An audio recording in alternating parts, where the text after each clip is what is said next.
Hey internet friends, it's Gabe. I'm here from my kitchen. Welcome to talk to you about making bread at home. A lot of people that I know have asked me about how I make bread, so I just wanted to do a video to share it with you. It's my no-knead recipe. I actually got it from watching this video by Mark Bittman from the New York Times called The Minimalist. He did an interview with Jim Leahy from Sullivan Street Bakery, who kind of showed this no-knead method, which I've kind of been honing over the years, and I just wanted to show you the way I do it. You can watch that video too. I think it's pretty simple and easy, and filming this during coronavirus lockdown 2020, so I've been doing a lot of stress baking, and maybe this will help you de-stress a little bit and you can bake a little bit too. So let's talk hardware that you need first. You need a bowl, a pretty big bowl that can hold the dough. I use this plastic bowl. You can use glass, metal, stainless steel. If you use metal, just don't use any other kind of reactive metals. Stainless steel is best. We're also going to have a spoon to mix with. If you have one of these like rubber spatula thingies, that's also good, but if you don't, you can get away with a flat spatula. And if you're going to be scoring the loaf, you're going to use a knife, sharp knife. And the last thing, and perhaps most importantly for this, we need a cast iron, a fairly big cast iron, like 5-quart, that kind of thing, that can go in the oven and come up to temperature. Mine's actually in the oven, preheating right now, up to 450. If you don't have a cast iron that seals, you could also use any kind of enclosed vessel that can go in the oven. If it's a pot, that can go up to high temperatures, let's say 400, 450 degrees or so. If you don't have that, you could use like a cast iron skillet that you could just plop the bread into. You still get okay results. And even if you don't have that, if you have like a baking stone, you could just put it directly on there and it'll kind of poof up. So in terms of hardware, that's what you need. Let's talk about ingredients. So we're going to start with 3 cups of flour. I use bread flour. I think it gives you better results. You could also use all-purpose. That's not a big deal either. So I just have that in my bowl here ready to go. I'm also going to use half a tablespoon of kosher salt.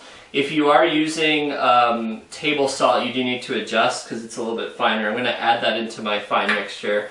And then totally optional is 1 tablespoon of baking powder, not baking soda. It helps with the rise a little bit. You don't need this at all, so I add it in, but if you don't have it on hand, don't worry about it. So what we're going to do is start and just kind of give those dry ingredients a quick kind of stir. The next thing I add is yeast, and this is what's going to get the bread actually rising. I use active dry yeast. Stay away from those rapid rise kind of yeast that you see in the store. Active dry is the way to go. And I only use a little bit. I only use a 1/4 teaspoon. And this is a lot less than a lot of other bread recipes out there suggest, but don't worry, we're going to be letting this rise a long time, so it's going to be totally enough.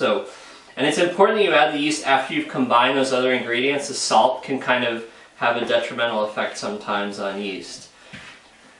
So we're going to just mix that all together, get those ingredients combined, and then I'm going to add 1 3/4 cup of water. As close to room temperature as you can do is good, but if not, really no worries. So just pour that water in, and you're going to kind of combine this whole mixture together. And what you'll see as you're doing it, it starts off looking really wet, and as trying to show you here, as it combines, it starts to dry out a little bit, and it's going to be like super shaggy. It's not going to look like a bread dough that you're used to making, like really smooth. That's fine. We're going to let the yeast do the work for us. Try to get it mixed up as best as you can. Try to get all the dry bits of flour in the bottom combined. And what you end up looking with, it's kind of ugly actually. It's like this shaggy kind of mess. Don't worry, it's going to turn out okay, I promise. You got to trust in the yeast. So we're going to take this, and get my stuff out of the way. And now this is going to rise for a long time at room temperature, anywhere from 8 to 12 hours. I think 10 hours is kind of the sweet spot, and temperature is important. So room temperature is best. If it's too hot, it's going to rise too quickly. If it's too cold, it's going to rise too slowly. I'll talk a little bit in a second about the results you should see. The other thing you can do with this is actually throw it in the fridge if you're not going to be able to bake for a while. So let's say you thought you were going to be baking one day and your 10 hours is up and you need to wait until tomorrow. You can actually just pop it in the fridge and it stays good for a few days. The fridge really stops that rising from happening. While it's rising, it needs a cover, but it needs to be able to breathe, so this allows a little opening. If you don't have a cover that lets it breathe, use like a dish towel just put over it. That's fine, and this prevents it from kind of drying out. So this is our dough. It's going to rise. I made some last night in this bowl here. So this has been going for about 12 hours now, and yeah, it looks totally different. It's going to look kind of flat on top, not that shagginess. There's going to be a ton of bubbles on it. And what you should be also looking for is around the edges, you'll see this kind of like upward curve type thing. And that means that that yeast has like risen up and is still rising upward. If you see it curving downward toward the middle, you know you've let it rise a little bit too long. You'll still get okay bread, but to really get the best rise in the oven, you want that like upward curve to it. And like, give it a smell. This one smells so good. It's been rising for a while. It has like a bready, yeasty smell. It'll be totally different than the flour you put in. So what's happened is all that yeast has gone to work. It's created this mass that has tons of like bubbles in it that when we put it in the oven are going to expand and create that crumb structure. So the next part, we're actually going to take this dough and we're going to get it ready in the oven. And this is super important because things are going to move quickly. And this dough is really wet. It's probably more wet than any dough you've been used to working with before. Don't worry, it's going to be kind of weird at first. Don't worry about it. Trust me. Trust the process. Trust the yeast. It's going to work. First things first, you want to have your cast iron or whatever you're using preheated. So I've had mine in the oven for about an hour. Make sure you have it in there for a good amount of time to come up to temperature. You want it to be ripping hot when this stuff is coming out and going in there so it can start baking right away. I think at least a half hour in the oven. I do mine at 450. That's what my cast iron is rated up to, so just follow the manufacturer recommendations. But if you can go hotter, 500 degrees, that's totally fine as well. So anywhere between 450 and 500, you should be good. And then also get the rest of your stuff ready to go. You're going to have that rubber spatula to kind of scoop out the dough. If we're going to do scoring, I'll talk about it in a second, you want a really sharp knife. You have a little bit of flour here, and I'm actually going to prepare a floured surface. This is where we're going to be working with the dough. So yeah, just like kind of lightly flour that surface, get that ready. And I also use a little bit of cornmeal to like put down in the cast iron before I put the loaf in. You don't need this at all, it's just a thing that I do. And it helps it like not stick to the bottom, but it should be fine. So we got our floured surface. Let me clear that out of the way. I also have this heating pad. What I'm going to be ready to do here is pull this cast iron out, put it down, put my loaf in, and get it back in the oven as quickly as possible. I want to lose as little heat as I can during that part of the process. So the next step is going to be pouring this dough out, and I do mean pouring, and you want to kind of work from the sides of the bowl. You don't want to like push down. You don't want to like break those little bubbles that have been formed overnight and have been like creating all that bready goodness. So we're going to work around the sides and just be like super gentle. It'll almost start to peel away on its own, you'll see. And just kind of coax it out of there gently. Oh man, that looks so good. It's coming out.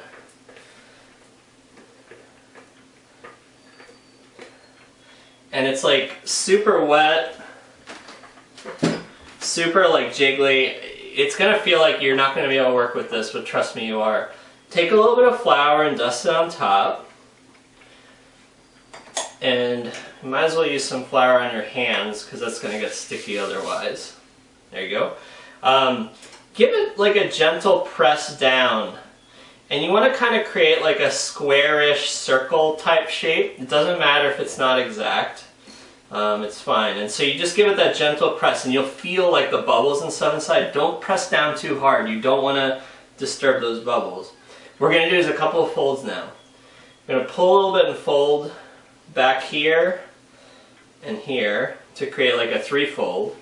And then this way, we're going to do the same thing. So a couple of trifolds there. And we now have like built up this structure up top. This is, by the way, the hardest part of this whole thing. It might take you a while to get used to. Use plenty of flour on the outside. And what I do is I take kind of my cupped hands and I just rotate this around. And while I'm doing that, I'm like gently pulling around the outside to start to get this into a ball shape. Don't work too hard. Be super gentle with this. And you should start to see this like skin come together over the top. And that's it. That's our dough that's ready to go in the oven. Now if you wanted at this point, you could totally just drop this in the cast iron. I take it one more step and I actually do some scoring with the knife to kind of control how the bread's going to open up. So if you want to do that, maybe work this a little bit more, get some flour on top. You're going to be adding a lot of flour so it doesn't get too wet. And you want this like super sharp knife, and we're going to do just a couple of scores. I've actually never done this pattern before, so we're going to see how it turns out. I'm going to do this like leaf type pattern. So yeah, first time, let's see how it goes. It could be terrible, it could be awesome. So once you've scored your loaf, you can add a little bit of flour to the outside. Actually, I should have done that before scoring, but whatever. Okay, so I have my loaf here ready to go. Now is the important part. So be super careful here. Everything's really hot. Don't burn yourself.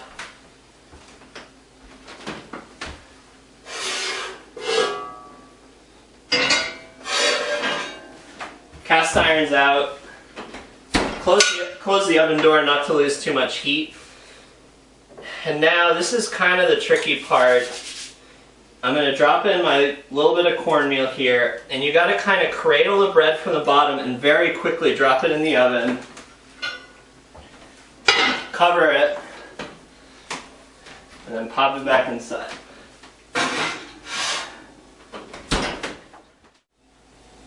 Okay, now that the bread is in the oven, we're just going to wait 30 minutes, and it's going to stay in the cast iron that whole time. So set a timer, clean up your space, and then we'll come back in 30 minutes and see what we got. Hi, we're back. Okay, bread's been in the oven for 30 minutes. We're going to take it out now, see what we got, and we're going to let it finish outside of the cast iron. So, pull this out. And there you can see our bread, which has risen up quite a bit. Looks beautiful. So yeah, scoring pattern worked out okay. Not great, but yeah, you see we got a lot of rise, kind of a golden brown color. So what we're gonna do is finish this in the oven. I have a baking steel. You could do it on a baking stone if you have one. Or if not, just on the oven rack, that's fine. And so this next part here, you're gonna let it stay in the oven basically to finish to your liking. So I usually go about 10 minutes more at this temperature, and then what I'll do is check on it, and every few minutes after that until I get that nice level of browning on the crust. But this is totally personal preference now, so if you like a paler crust, maybe do another 5 to 10 minutes. If you like something darker, you know, maybe 15 minutes or so. So just keep an eye on it every now and then here. Don't open the oven if you don't have to. We'll come back in about 15-20 minutes and see what we got. Okay, welcome back. It's been another, I'd say about 20 minutes or so. I let it go a little bit longer than I said. But once again, it's all about how long you want it to get that crust browning. So let's open up the oven and see what we got. So here's our loaf, finished product. You can notice it's quite a bit darker than before. Definitely got some of that caramelization on the crust. Now, one thing you can do before pulling it out is crack the oven door open by about 1 inch, and turn the oven off and let it cure for about 20 minutes or so. But if you need to pull it out of the oven, just do it right away. You'll notice that I put it on a wire rack. That's actually really important to be able to allow the bread to cool. If you put it on like a stone surface, the bottom of the crust is going to get soggy. You're going to lose that. If you don't have a wire rack like that, you can actually put the bread just on a stovetop, just kind of like that, just to avoid the bottom from making contact. Now this is a super important part. Even though it smells great in here and you probably want to like dig in right away, resist the temptation to cut in right away, because if you cut in now, the inside of that crust is going to be very like gooey and gelatinous, and it'll still taste good, but it's just not going to have that texture of a dried out bread. So I'd say, if you're going to cure in the oven with the door cracked open, let that go 20 minutes and then pull it out for at least an hour. I'd say here, probably leave it hour and a half, 2 hours at least. You could even leave it though. I've left breads overnight and it's been fine. So that's the most important part. So what we're going to do is we're going to wait a little bit longer, then we'll come back and cut it open. You can see what the finished product looks like inside. Okay, so we're back. It's been about 3 hours. I let the bread loaf here temper in the oven, so I had the door cracked open a couple of inches with the oven off and just let it cool down a little bit in there, and then took it out probably another couple hours or so. You know it's done when you hear that hollow sound. If it sounds too dense, that means something went wrong, but if you put it in that long, it should be fine. And yeah, we're ready to cut this open now, so let's see what we got inside. Nice crispy crust.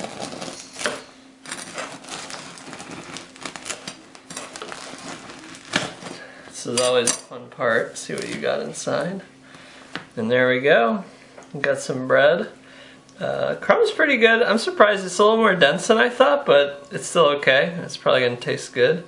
In fact, let's try a piece.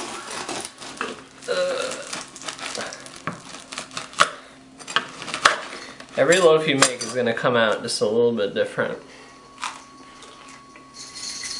Oh, it's pretty good. It's good bread, nice and crispy on the outside, good crumb inside. So yeah, you can make this. It's super easy. I want to make this video so everyone knows how easy it is to do this. Go out there and do some baking. When you do have the bread done, you can store it in a bag. Don't store it in like a sealed bag. Make sure it has some air to breathe, or else it's going to get super dense. You want it to dry out a little bit. But yeah, go have some fun. Let me know if you have any questions. Enjoy.